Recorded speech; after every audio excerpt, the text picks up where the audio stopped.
3 2 1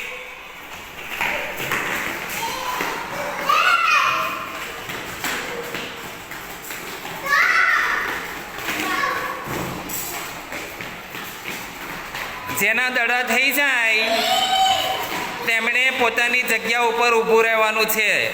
જેના 2 થઈ જાય તો એ જગ્યા ઉપર ઊભું રહેવાનું છે.